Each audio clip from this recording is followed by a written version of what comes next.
Wait,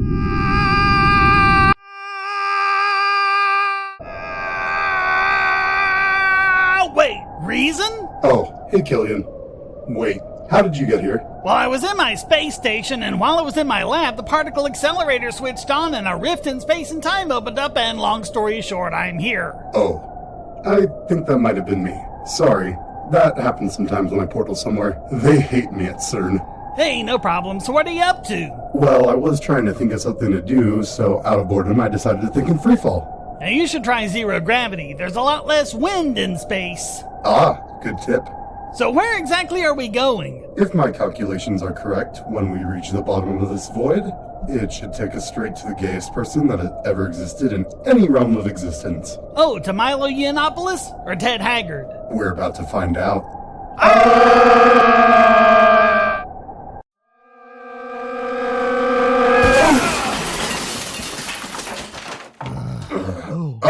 This is Dapperton's house. That's so cool, right? Nah, I come in here all the time. I break in every week or so and stock up on stuff. Hey, it's not like there's a 7-Eleven in deep space. Doesn't he notice? He just thinks it's mice. Okay, hold on. Let me just adjust the portal. Fucking mice again. What the fuck? Ugh, that thing gives me a hangover. Oh, hey guys, what's up? Wait, that hit on the head gave me an idea. Let's make a video to introduce Status to the concept of anarcho-capitalism. Ooh, I'll get the camera. Wait, Reason, can you portal me back to my space station? I have taqueritos in the microwave. Sure. Whoa, that hurt.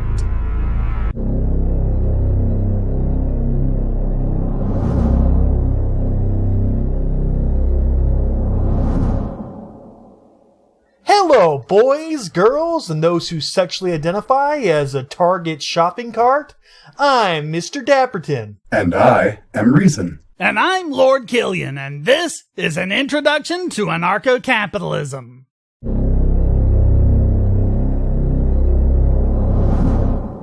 Now, if you've never heard of that term before, let me elaborate. Anarcho-capitalism is an economic system in which the government does not exist and companies are regulated by the free market while individuals abide by natural law in the form of the non-aggression principle. Aggression refers to initiating force or fraud against someone, or otherwise imposing costs on third parties. The state is a group of people who have the perceived legitimacy to initiate force over a certain geographical area. Since we don't believe that it's right for anyone to commit acts of aggression, and government is just a bunch of people, then we don't believe the government gets to commit acts of aggression either. Now, I know what you're thinking. Don't we already live in a capitalist society? Well, the answer is no. The society we live in today is called corporatism. You're probably wondering what the difference between corporatism and capitalism is. Well, in a capitalist society, you get to vote with your dollars. If you don't like what a business is doing, then all you have to do is not support it. And when enough people stop supporting that business, it will go bankrupt. That's called the free market regulating itself. But in a corporatist society, the state decides in part what companies deserve our business. Through regulation and subsidies, they pick winners and losers and dictate the terms of doing business. Bigger corporations buy power from the government through lobbying and kickbacks to have new regulations put in place that will choke the competition, or as economists call it, regulatory capture, while government uses taxes and central banking to prevent the market regulating itself. When a business is going bankrupt and government bails it out, that is corporatism.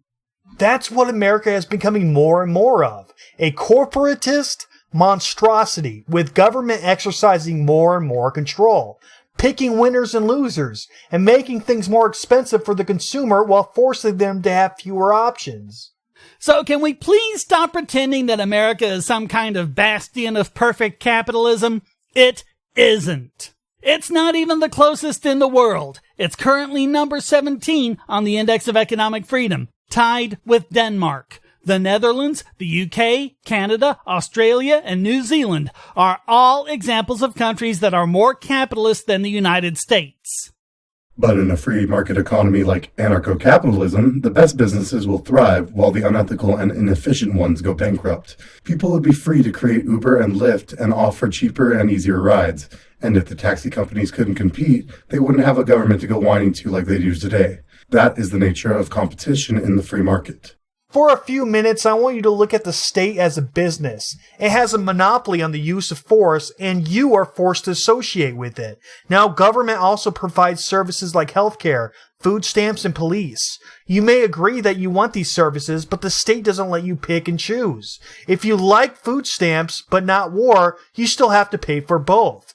And since the state doesn't let you take your money elsewhere, it is in fact stealing from you.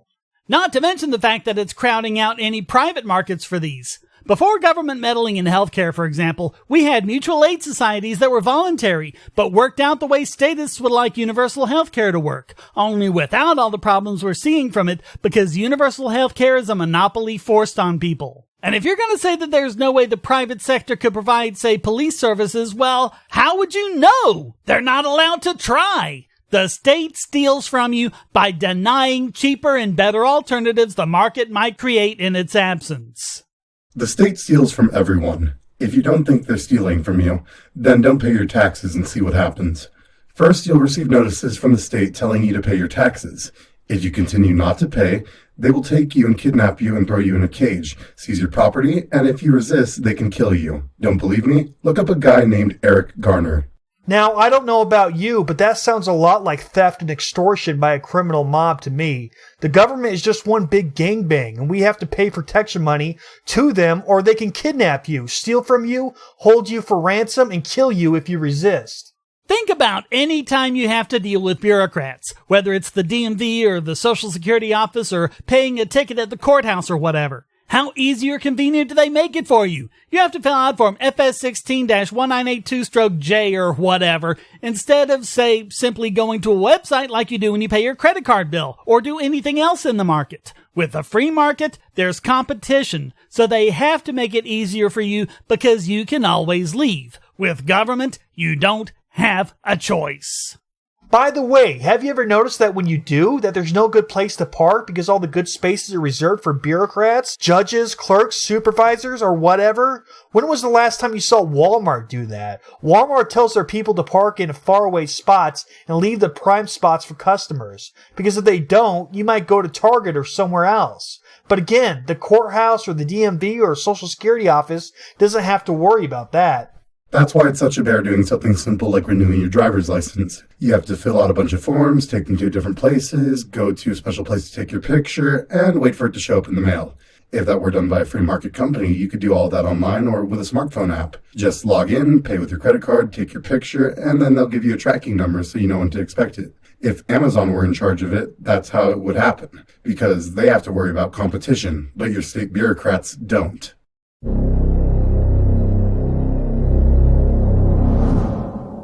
Now, you may be wondering how anarcho-capitalism will work without government enforcing laws. Well, it's quite simple, actually. Libertarians base their ideals off a philosophical understanding derived from first principles called the non-aggression principle. The non-aggression principle, or NAP, in the simplest terms, states that the initiation of force is not logically justified, and in doing so, those who are having force initiated against them have the right to use equal or greater force to correct for this act of aggression. Rights exist in a negative context, as they are passive and require no initiation of force to protect, and can only be taken away from an individual through an initiation of force. You may have heard this referred to as natural law, but some people complain that there isn't a law the way there is law of gravity. These people are missing the point. The point of natural law is that it isn't being imposed arbitrarily by other human beings. There is actually a logical basis for it. You can't just make up whatever you want. A lot of times, people will come back with some example or other and want to know how you can determine who is in the wrong using the NAP. They do come up with some cases that are difficult, but there are also cases that will be difficult in any system. Just because you come up with a scenario where it's difficult to tell who it was that initiated the force doesn't mean that whoever did so wasn't in the wrong. Problems of investigation are not problems of principle. The NAP is there so that we can determine our rights deontologically. And the whole point of a system of deontological ethics is that arguments for violating them are never as reliable as they first appear. So then what specifically are human rights under natural law? It all begins with self-ownership. You own yourself. You own your time. You own the thoughts in your head, your body, and anything it might do or have done to it, and the fruits of any labor it produces. To deny self-ownership would mean that someone else could legitimately claim this power over you, making you their slave. All rights are derived from self-ownership. As John Locke described them, they are life, liberty, and property. These are natural human rights because they require no initiation of force to be defended and exist in a negative context, meaning that they impart no obligation on anyone else. Anything that does isn't a right at all, but a privilege. Your right to life is the right to your future. Someone who kills you is robbing you of your future and everything you might have done with it. Your right to liberty is the right to your present, everything you can do in the here and now. Anyone who puts you in chains and enslaves you is robbing you of your present. And your right to your property is the right to your past and everything you've done in the past to accumulate all the possessions you have. Anyone who steals from you is robbing you of part of your past. Life, liberty, and property. The right to your past, present, and future. Anyone that would deny you any of these things is denying you your right to self-ownership. Notice that what isn't included is something that's laughably called intellectual property. Actually, it wasn't called that in the olden days. It was actually called censorship until people realized that censorship was a bad thing because freedom of speech is an inalienable human right, and infringing on it is an infringement of liberty. So they had to rename it in terms of property to try and cover up for the fact that it is censorship. But if you hear an idea from someone or read something they wrote or listen to some music they performed, those things are now in your head and they become your ideas too. You have a right to express those ideas, either verbatim if you like them the way they are, or derivative work if you like to improve on them. If you don't accept this and you think intellectual property is a form of actual property, then really you need to answer one question. How can you enforce it without initiating force? Real property rights only require defensive force against those who would take the property away. But if you write a song and someone else is merely singing it, how could you stop them without committing aggression against them?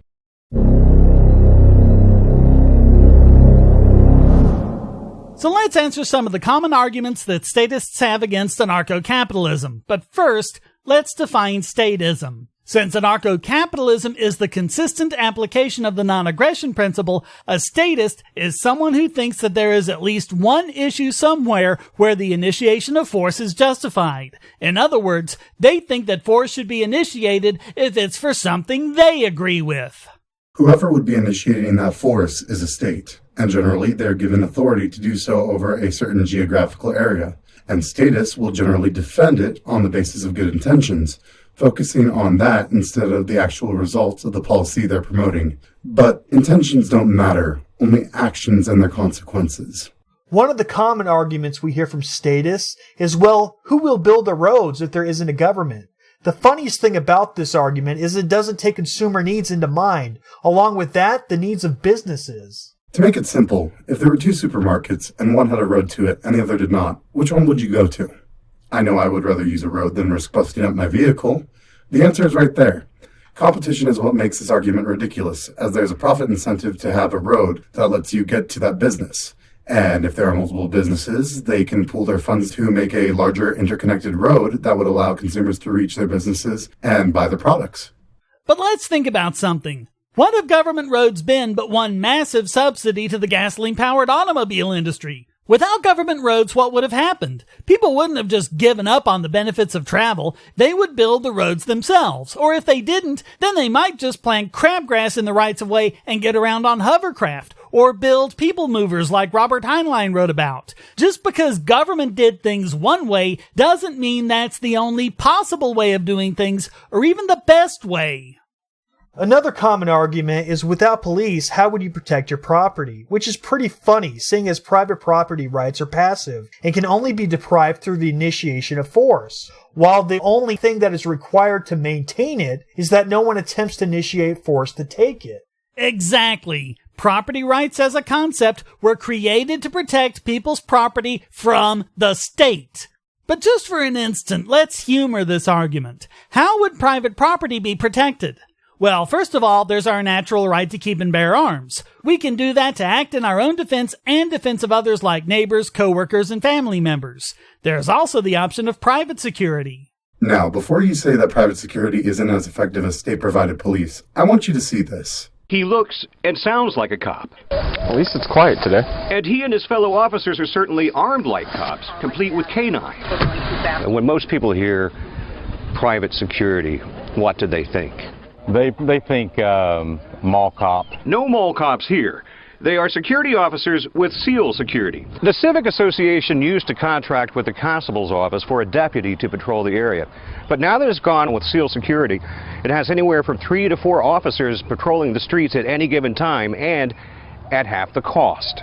Also cut in half, the number of burglaries. And when a young mother in the neighborhood was recently stabbed multiple times in front of her children. Our guy just was on duty, routine patrol, comes around the corners, flag down, sees the assault, draws his weapon, and breaks it up. It's great. I mean, I feel a lot better. Last month, my dad's car was broken into, and I've heard they've reduced the car thefts here by a significant amount. Increasing the neighborhood's sense of security. Now, as you can see, that not only are they more effective, but they cost 1/8 of that of a standard police officer, and they will be on site. Unlike police, who take a standard of 15 minutes to arrive, unless you're in a poor or minority area, in which case it could take several hours, if ever. And either way, when they get there, they'll just outline your body in chalk. I don't know about you, but it seems to me that the private sector does a better job on average than that of the state. And this brings up another statist argument. What's to keep one person from amassing a lot of guns or hiring mercenaries and waging war and taking over everything? First of all, it's going to cost a lot of money to do so whoever tries will be at an economic disadvantage.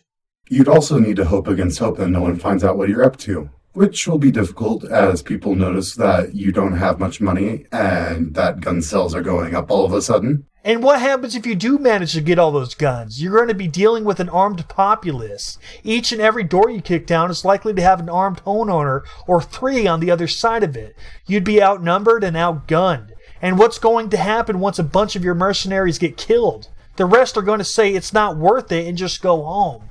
Of course, in all of these different scenarios, we're assuming the criminal survives his attempt. But remember, people have the right to keep and bear arms, and enough of them would exercise that right that any criminal would be taking a big chance. Not even a mass shooter would have much of an opportunity. A guy named Davi Barker did a study of over 100 mass shootings and found that when the shooter was stopped by police, the average number of people killed was 14.29, but when stopped by an armed citizen, that number dropped to 1.8. So maybe now you understand why mass killings pretty much only happen in gun-free zones. The fact is, you would have to be 20 miles south of stupid to try something like that in an anarcho-capitalist society. Something else we get over and over again is, who would help the poor? But the fact is, government just doesn't do that good of a job at helping the poor. Before the welfare state, the poverty rate was dropping like a stone, and the poor enjoyed huge amounts of upward mobility. The poor in one year were pretty much different people than the poor the next year, who were pretty much immigrants, young people, and other new entrants into the workforce. But Johnson's so-called Great Society with his wonderful welfare program stopped that in its tracks. The poverty rate is now a pretty consistent 15%, and we've also seen the destruction of a lot of private charities for the poor, including free clinics and charity hospitals. But let's consider the real issue. How much of our wealth is government soaking up? Government at all levels takes about 52% of the national income in taxes, fees, and so on. So already, we're left with just 48% of our purchasing power. But that's hardly the whole story. Government also robs from us through inflation. They've been doing it continuously since the Federal Reserve was created, such that a dollar is now only worth 4% of what it was then. But let's not go back that far. In fact, let's actually skip the 70s, since that was very much an unusual situation. So let's go all the way to 1988, the last year of the Reagan era, when the economy was doing pretty good. According to Westegg inflation calculator, $1 in 1988 is the equivalent of $2.06 in 2016. So if government had stopped inflation at that point and went to sound money, each dollar we earn would go twice as far. But no, our dollars only have about 48% of their purchasing power compared to what they did in 1988. Figure that in. 48% of 48% is 23%. So now, government is robbing us of 77% of our purchasing power. But we're not done yet. Government also imposes indirect costs in the form of regulations. We'll show you in a minute how out of control the regulatory state is, but for now, according to a 2013 study in the Journal of Economics Growth, the cost of all this regulation is $277,000 a year to the average American family. Our GDP would be $54 trillion instead of just $16 trillion. We are 75% poorer because of federal regulations, and that's not even counting state and local regulations. So basically we're left with 25% of 48% of 48%, leaving us with less than 6% of our purchasing power. And we know that's lowballed because remember, we're not counting state and local regulations or businesses that have been driven out by these costs. So without government, our paychecks will be going over 17 times as far as they are now. Think about this next time you hear this fight for 15 nonsense. Understand that because of government, this means they want you to have the purchasing power of just 86 cents an hour. The rest gets absorbed by this behemoth of a government. And you say we need government to help the poor. Ask yourself, how many poor people would we actually have when someone working at a job that makes just $6,000 a year would have the purchasing power of someone currently making over $100,000? It's not even any contest. Poor people would be a thing of the past. Another argument that statists make goes along the lines of, well, if the government doesn't regulate businesses, then what will stop them from exploiting their workers as well as the consumer? Yeah, they love using that word exploit. It doesn't really mean anything, but it sounds bad. See, the thing is, in an anarcho-capitalist society, you get to vote with your dollars. So if a company starts to be unethical towards its workers or gouges prices, then all you have to do is support its competitors or stop buying from them, and they will either have to correct this behavior or go under. And of course, workers will be free to work elsewhere. If someone's not giving their workers good conditions or the pay they deserve or whatever, there will be a financial incentive for a competing businessman to offer them a job with better pay and conditions. By the way, don't let them snow you. We don't have a problem with people getting together and voluntarily forming labor unions. We're all for free association, and unions that were set up in the past like this offered their workers a lot of benefits, including health benefits, unemployment insurance, and many others. We only object when government monopolizes it. They only allow one particular union to exist in the industry, and they force all workers in the industry to join. But then what incentive do those unions have to make their workers happy or feel they're getting value for their dues? Another argument that gets used alongside is, well, government regulation is simpler and more effective than the free market regulating itself. When in reality, the government puts out thousands of new regulations a day that generally benefit those who lobby for said regulations. Take a look at the Federal Register. Each business day, the federal government publishes all of the regulations that just went into effect, all of the regulations that take effect in that day. Here's a page from the one for November 20th, 2017. Look at how small the type is. And this is 278 pages long, not counting things like the table of contents. If this were typeset like a novel, it would be over 1,100 pages. These things generally have 1,000 words a page, and it's common to have 200 pages or more. Let's do some math. 200 words in new regulations every day. Average adult reading speed in the U.S. is about 300 words per minute. So that would take the average adult over 11 hours just to read the new regulations that went into effect just the previous day. And they would have to do it all over again the next day.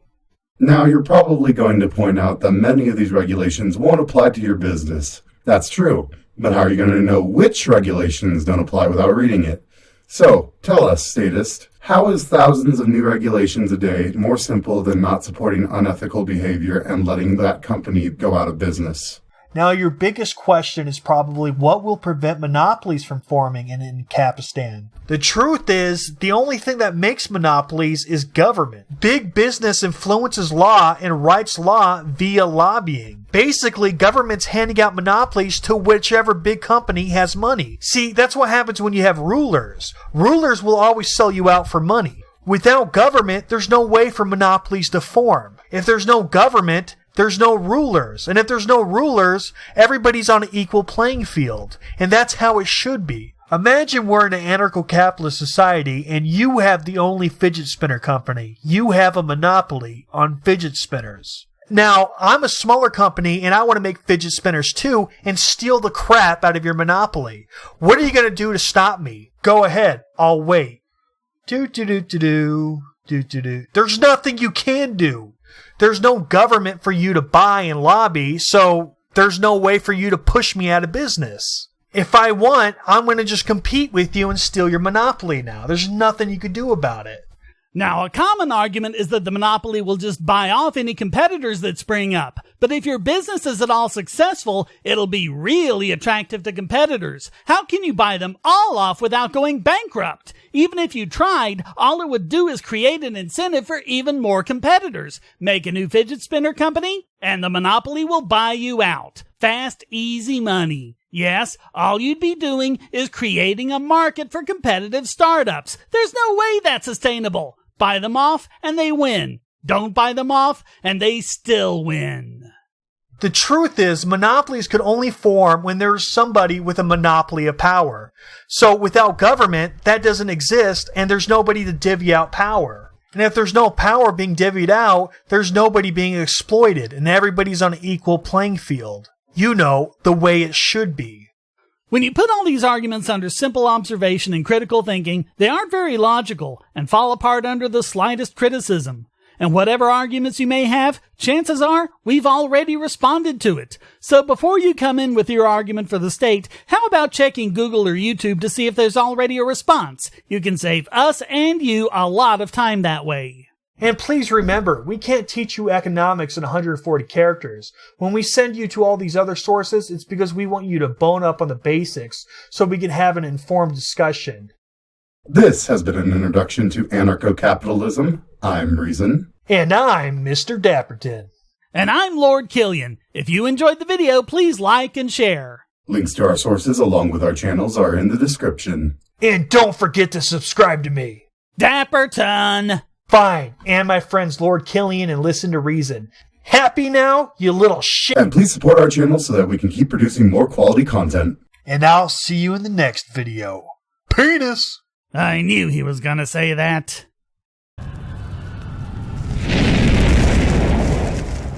What the fuck? Is this hell?